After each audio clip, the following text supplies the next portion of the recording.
Las detectores de humo no funcionaron bien, intentamos salvarla, les dijeron a los bomberos. Pero la grabación del 911 captó mis gritos, clavaron mis ventanas. No puedo salir. Quieren que muera. Cuando los investigadores encontraron las marcas recientes de martillo, el humo empezó a filtrarse por debajo de la puerta de mi habitación a las 2:47 de la mañana. Al principio, pensé que estaba soñando con ese olor acre mezclado con el difusor de lavanda que mi madre insistía en que usara para dormir mejor. Pero cuando me empezaron a arder los ojos y no podía parar de toser, desperté de golpe en medio de una pesadilla. Una luz naranja titilaba en el hueco debajo de mi puerta. Podía oír el crepitar como una fogata enorme, cada vez más fuerte. Salté de la cama y corrí hacia la puerta, luego retiré la mano de golpe. El pomo ya estaba tan caliente que quemaba. Y mamá, papá, grité. ¡Fuego! ¡Hay un incendio! No hubo respuesta. Solo el rugido creciente de las llamas y el humo que ahora se elevaba hacia mi habitación en densas nubes negras. Corrí a la ventana, forcejeando con la cerradura y empujé. No se movió.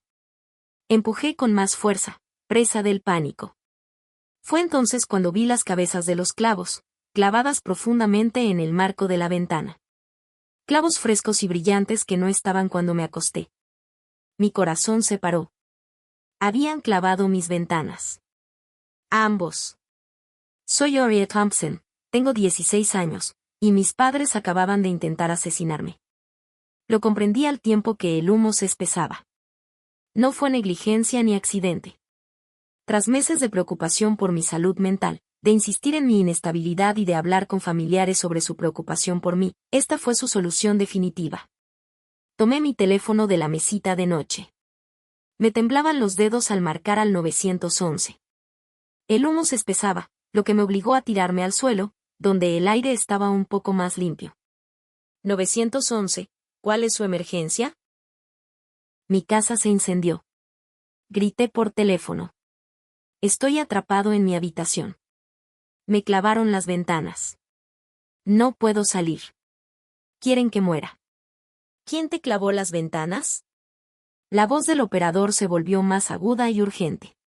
Mis padres. Me clavaron las ventanas. La puerta se quema. Por favor, ayúdenme. Calle Maple 1847.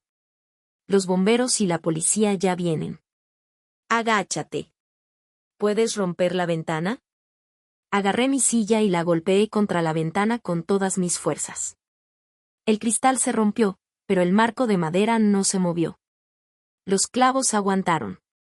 Pude ver afuera. La casa de nuestro vecino estaba a solo 6 metros. Sus luces se encendían por el alboroto.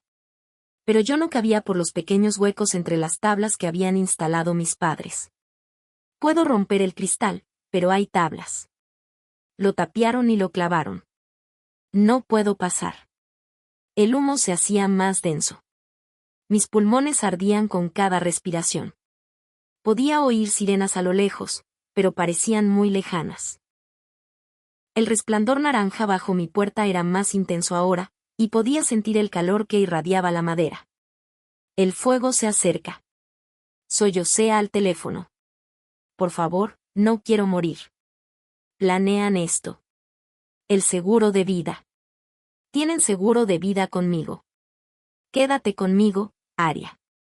Ya casi llega la ayuda. Sigue hablándome. Me apreté contra la ventana rota, intentando respirar aire fresco por las rendijas. Mi vecino, el señor Chin, estaba en su jardín, mirando mi ventana con horror. ¡Ayúdenme! Grité por el hueco. Me clavaron. Corrió hacia una escalera, pero ya podía ver las llamas al mirar el hueco bajo mi puerta. La puerta misma empezaba a ceder por el calor. El tiempo se agotaba. Las sirenas sonaban más fuertes ahora. Estaban tan cerca. Oí portazos de camiones y voces dando órdenes. Pasos pesados en la escalera. Luego, un sonido bendito y un hacha golpeando la madera. Aria, aguanta. La voz de un bombero resonó por la puerta. Aléjate de la puerta. Me arrastré hasta el rincón más alejado, tapándome la cabeza con la manta mientras la puerta explotaba hacia adentro. Un bombero con el equipo completo irrumpió y me levantó como si no pesara nada. El pasillo era un infierno, pero él me protegió con su cuerpo, corriendo entre las llamas y el humo. El aire fresco me inundó los pulmones como una droga. Estaba en el jardín delantero, rodeado de paramédicos, con la máscara de oxígeno puesta. Entre el humo y el caos, vi a mis padres de pie con otro grupo de bomberos, todavía en pijama, interpretando a la perfección el papel de padres angustiados. Nuestra hija, mi madre, lloraba. ¿Está bien? No pudimos llegar hasta ella. Las alarmas de humo no funcionaban. Las alarmas de humo fallaron. Intentamos salvarla, añadió mi padre, con la voz quebrada por una falsa emoción. Intenté decirles la verdad, pero la máscara de oxígeno me impidió hablar. El paramédico me sujetó con suavidad. No intentes hablar todavía. Tu garganta y tus pulmones necesitan tiempo. Pero el detective Martínez ya caminaba sobre su rostro sombrío. Señor y señora Thompson, necesito hablar con ustedes sobre la llamada al 911. ¿Qué llamada al 911? Preguntó mamá, con un ligero titubeo. La llamada de su hija. Hizo acusaciones graves. Dijo que le clavaste las ventanas. Es ridículo. Papá protestó. Ella ha estado teniendo problemas de salud mental. Delirios. Hemos estado muy preocupados. Entonces no te importará que revisemos su habitación una vez que se apague el fuego. El detective Martínez lo interrumpió. ¿Las ventanas, en concreto? El fuego tardó 3 horas en extinguirse por completo. Mi habitación quedó destruida, pero los marcos de las ventanas, esos robustos y sobredimensionados, sobrevivieron. Y también las pruebas. Desde la ambulancia observé cómo los investigadores lo fotografiaban todo. Las cabezas de clavos recientes, clavadas en ángulos que solo se podían hacer desde afuera. Las tablas que se habían añadido recientemente. Tan reciente que la pintura no combinaba con el resto del marco. Las marcas del martillo en la madera, aún nítidas y nuevas. Se instalaron esta noche. El investigador de incendios le dijo al detective Martínez lo suficientemente alto para que yo lo oyera. En las últimas horas, se pueden ver las virutas de madera en el suelo. Alguien se subió a una escalera y clavó estas tablas. Encontraron más pruebas. A los detectores de humo del pasillo, fuera de mi habitación, les habían quitado las pilas. El incendio se había iniciado con acelerante en el sótano, justo debajo de la habitación de mis padres. Lo suficientemente lejos de ellos como para escapar fácilmente, pero generando una cantidad enorme de humo y calor que se canalizaría hasta mi habitación del segundo piso. Y luego estaba la grabación del 911. El detective Martínez me la reprodujo más tarde, después de que mi garganta sanara lo suficiente como para hablar. Mi voz desesperada, clara como el agua. Mis padres clavaron mis ventanas. La puerta está ardiendo. Por favor, ayúdenme.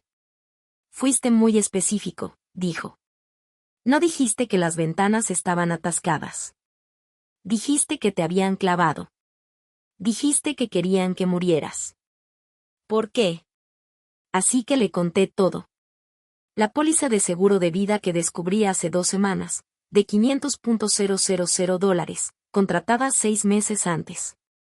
La forma en que mis padres habían estado creando una narrativa sobre mi crisis de salud mental para cualquiera que quisiera escucharme. El terapeuta al que me llevaron, que parecía más interesado en documentar mi inestabilidad que en ayudarme. Los comentarios sobre lo cara que era, lo fácil que sería la vida si solo tuvieran que preocuparse por mi hermano menor. Han estado planeando esto, dije. Haciendo que todos piensen que estoy loca para que cuando muera, nadie lo cuestione demasiado. La investigación destapó toda la trama. El terapeuta que mis padres habían elegido era un viejo amigo de mi padre que había perdido su licencia en otro estado. Las sesiones, en realidad, solo eran para que él creara documentación falsa sobre mi supuesta enfermedad mental. Les habían dicho a mis familiares que tenía tendencias suicidas, me autolesionaba y era impredecible. Habían comprado las tablas y los clavos en efectivo 3 días antes del incendio. El acelerante coincidía con la confusión en nuestro garaje. Esa noche habían tomado somníferos, recetados por su amigo, para asegurarse de que el fuego los despertara aturdidos y confundidos, lo que mejoraría su rendimiento. Pero no contaban con que yo despertara tan rápido.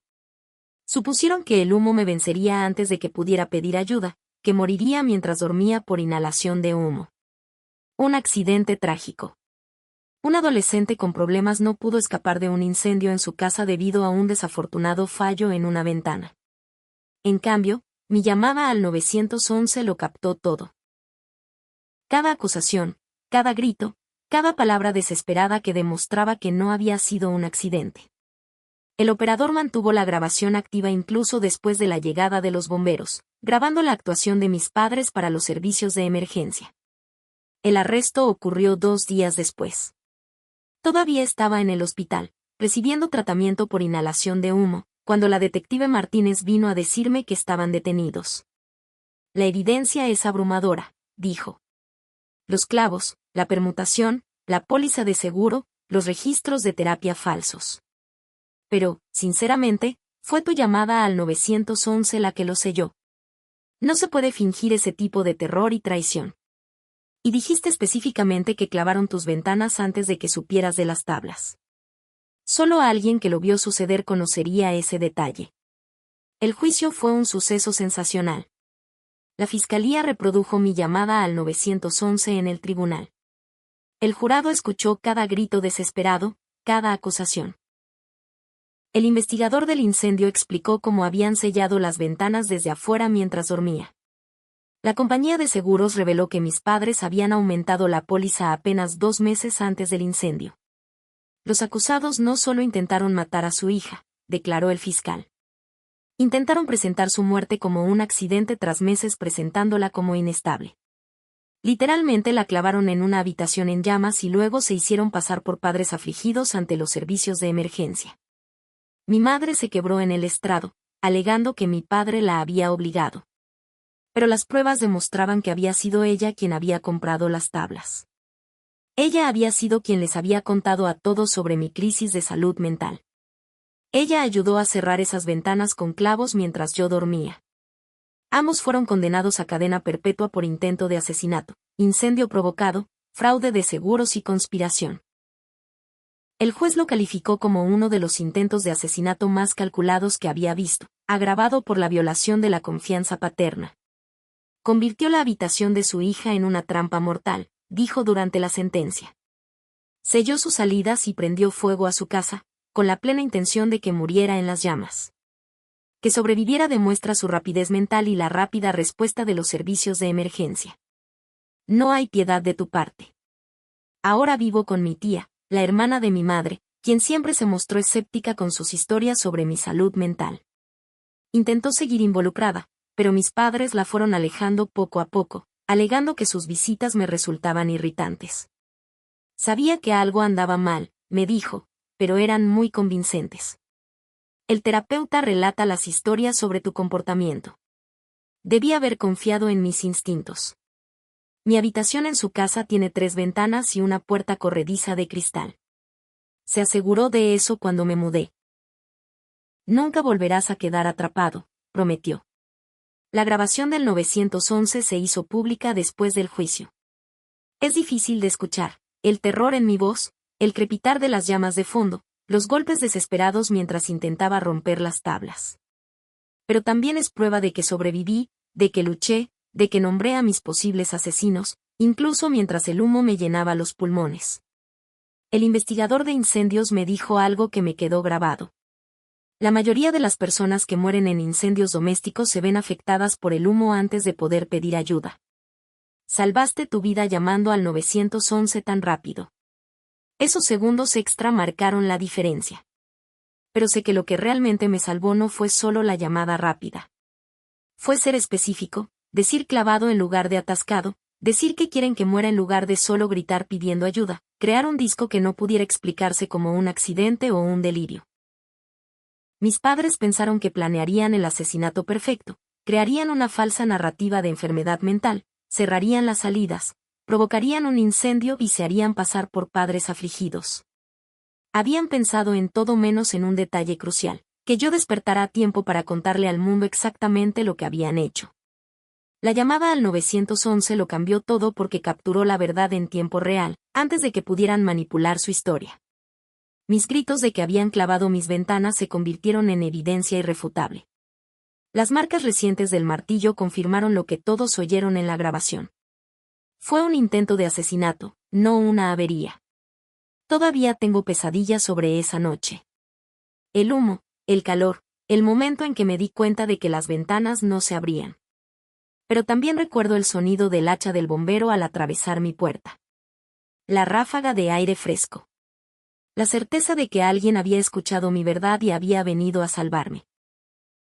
Mis padres les dijeron a los bomberos que las alarmas de humo fallaron y ellos intentaron salvarme. La grabación del 911 contó la verdadera historia. De unos padres que encerraron a su hija en una habitación en llamas para cobrar el seguro, y de una niña que se negó a morir en silencio. La grabación aún existe en algún lugar de los archivos de evidencia, esos minutos desesperados en los que luché por mi vida con la única arma que tenía. Mi voz, diciendo la verdad incluso cuando el humo intentó silenciarla para siempre. Esa verdad, captada por un operador del 911 y preservada con claridad digital, envió a mis posibles asesinos a prisión de por vida. Clavaron mis ventanas, pero no pudieron silenciar mi voz. Y al final, eso fue lo que me salvó.